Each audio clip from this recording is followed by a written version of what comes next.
9 মে 2026 ইতিহাসে তাৎপর্যপূর্ণ দিন হিসেবে খোদাই হয়ে থাকবে। এক্স পোস্টে প্রধানমন্ত্রীর বার্তা, এই দিনটি আশা, মর্যাদা ও সুশাসনের এক নতুন অধ্যায়ের প্রতিশ্রুতি বহনকারী দিন হিসেবে স্মৃতিতে থেকে যাবে। কলকাতার ঐতিহাসিক ব্রিগেড প্যারেড গ্রাউন্ডে বিজেপি সরকার শপথ নিয়েছে। আমি ও আরো অনেকেই এই ঐতিহাসিক মুহূর্তের সাক্ষী থাকার সৌভাগ্য অর্জন করেছি। এক স্যান্ডেলে পোস্ট প্রধানমন্ত্রী মোদীর। পশ্চিমবঙ্গের মুখ্যমন্ত্রী হিসেবে শপথ নেওয়ার জন্য শুভেন্দু অধিকারীকে অভিনন্দন।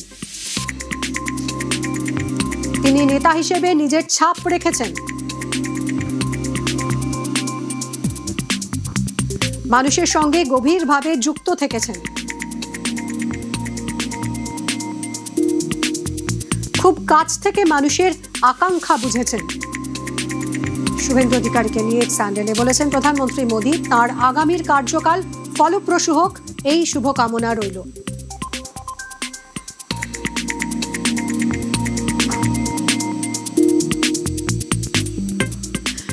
ব্রিগেডের মঞ্চে আজ মাখনলাল সরকারকে শিলিগুড়ি নিবাসী শ্রী মাখনলাল সরকার শ্রদ্ধা জানান প্রধানমন্ত্রী মোদী।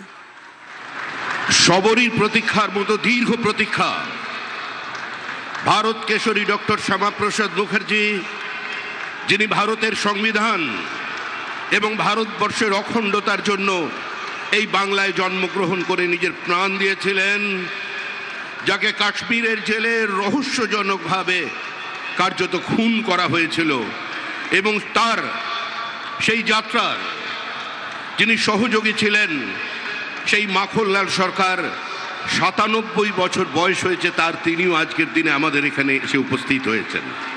শ্রী মাখনলাল সরকার তারপরে দিল্লিতে একটি দেশাত্মবোধক গান গাওয়ার জন্য দিল্লি পুলিশ তাকে গ্রেপ্তার করে। কংগ্রেসের সরকার নিয়ে যাওয়া হয় বিচারালয়ে।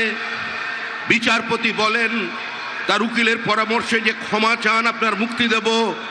কিন্তু মাখনলাল সরকার বলেছিলেন আমি কোনো অপরাধ করিনি, সুতরাং আমি একটা গান গেয়েছি। বিচারপতি বলেন তাহলে আপনি গানটা গেয়ে শোনান।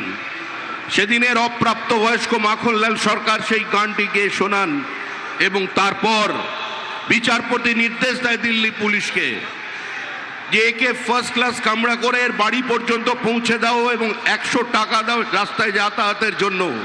আজকে সেই মাখনলাল সরকার আমাদের মধ্যে আছেন। শপথের পরেই রবি শরণ জোড়াসাঁকোয় মুখ্যমন্ত্রী শুভেন্দু অধিকারী বিজেপির মহাশপথে কবিগুরুকে শ্রদ্ধা মুখ্যমন্ত্রী হওয়ার পর প্রথম সাংবাদিকদের মুখোমুখি। কবিগুরুকে প্রণাম করে পথ চলা শুরু মুখ্যমন্ত্রী। এবং তাকে ঘিরে যে উচ্ছ্বাস, এখানে যে জনসমাবেশ দেখা যাচ্ছে, প্রত্যেকের মুখে কিন্তু একটা বার্তা।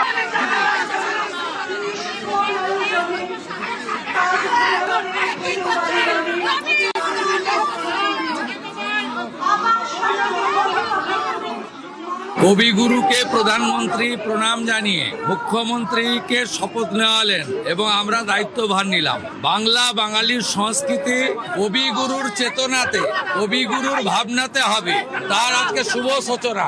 একটাই মন্ত্র স্বামীজির, চোরইবতী চোরইবতী। আমি একটি বিতর্কিত কথা বলবো না, আমি মুখ্যমন্ত্রী, আমি এখন সকলের। আমি চাই শুভবুদ্ধির উদয় হোক। আমি শুধু বলবো যারা এখনো সমালোচনা করছেন তাদের চৈতন্য উদয় হোক। আসল বাংলার অনেক ক্ষতি হয়ে গেছে, শিক্ষা হারিয়ে গেছে, সংস্কৃতি ধ্বংস হয়ে গেছে। আমরা বাংলাটাকে নবনির্মাণ করি, অনেক দায়িত্ব। এখন এইসব রাজনৈতিক কচকচানি, একে অপরের সমালোচনার সময় নয়। যারা করতে চাইছে করুন, আমরা শুধু এগিয়ে যাব। আমরা করব জয়। বিবেকানন্দের ভাষায় চোরইবতী চোরইবতী।